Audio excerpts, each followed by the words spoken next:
psyche as a means of coping with my new fears and trauma, when my heart was replaced with that of a mourned soul. Transplanted. I was caught up in my grandmother Mary's stories. As a young woman, Mary had travelled far. Independent, riding across North America on horseback was something remarkable for an Englishwoman 100 years ago. She must have learnt much before her heart was broken by war and dragons began to gnaw. The world is so full of stories. They're the tenets of belief. Stories existed long before the Vikings settled here, and the three spinners of Norse mythology sat beneath the giant ash tree of his drizzle, the world tree, and began to weave the destiny of the world.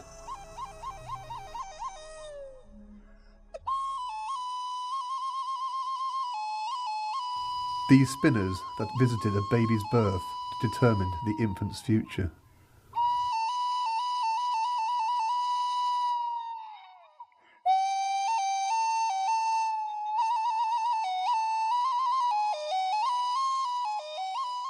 Caesarean born of a mother who died young from a failed heart, I ponder my own fate. The fate that gave me another heart. Inexorable, as the Norse believed. The invisible given form by what the eyes saw.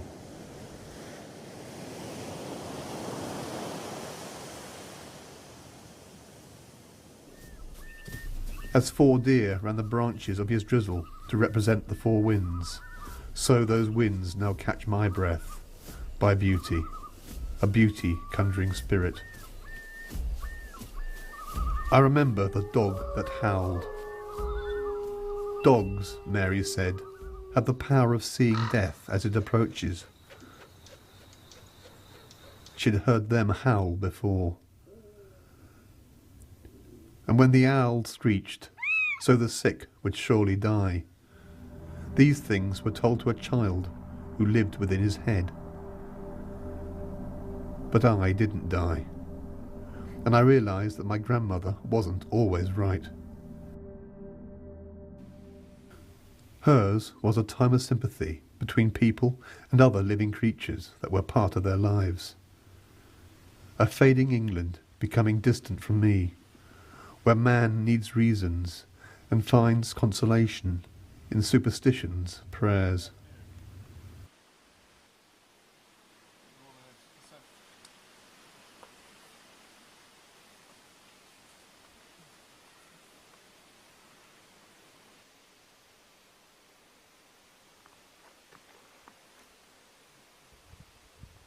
I knew that there had been heart magic, not the magic that comes from modern medicine, the medicine that gave me a heart transplant, but the magic of superstition. Placing a sheep's heart stuck with pins up a chimney would prevent a witch from entering the house. A charm powerful against the forces of evil, drawn from far-off memory, when sacrifice was ritual. Upon Exmoor, trees make mockery of the lifespan of man.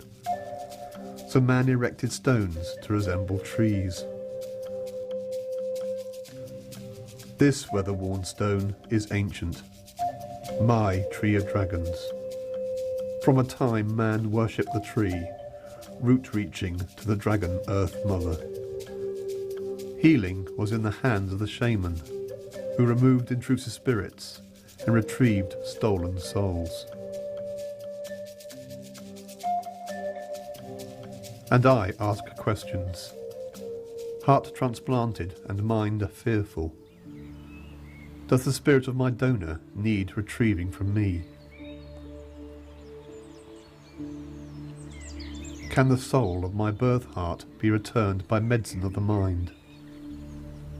A journey to retrieve that which is mine.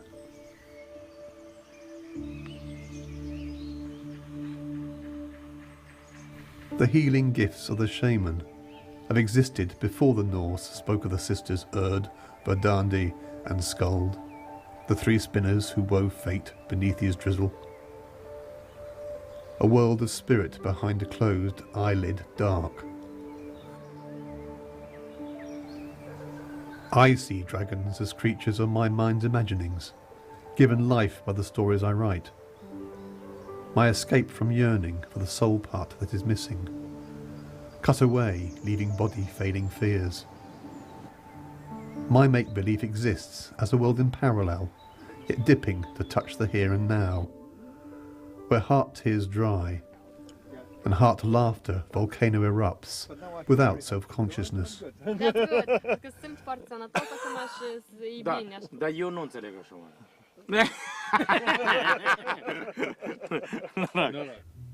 Hopelessly inadequate for body ills, witches' charms and fairy spells are a most powerful medicine for the mind.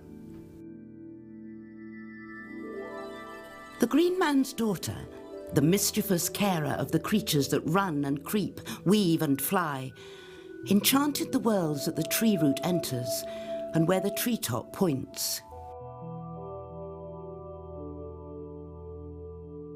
She could spin the wind music and beseech protection from the oak king and the beech queen.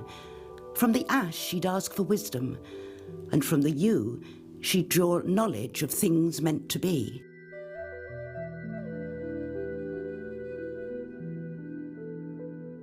She knew the boggles' homes and the holly holes where the pigses gathered gold.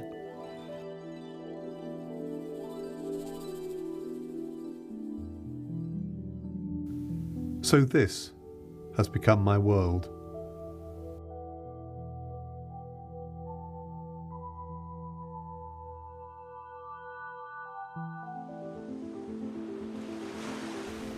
A world where a priest can be touched by a sea fairy.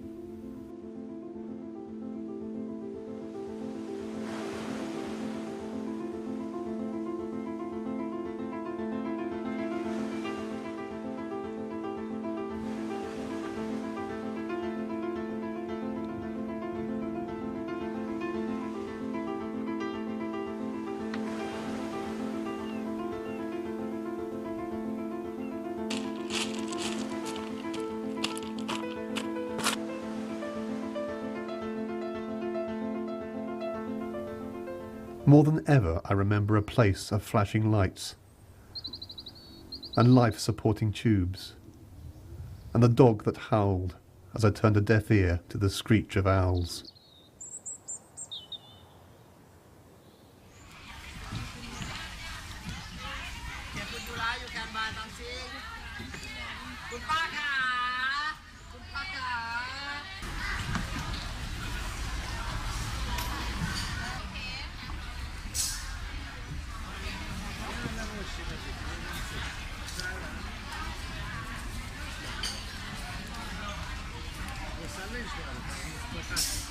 Beside the Chao Phraya River, Thailand is now in fast grow.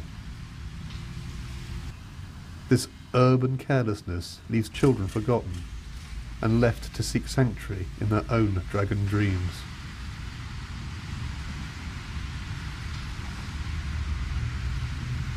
As a new generation meets face to face with terror.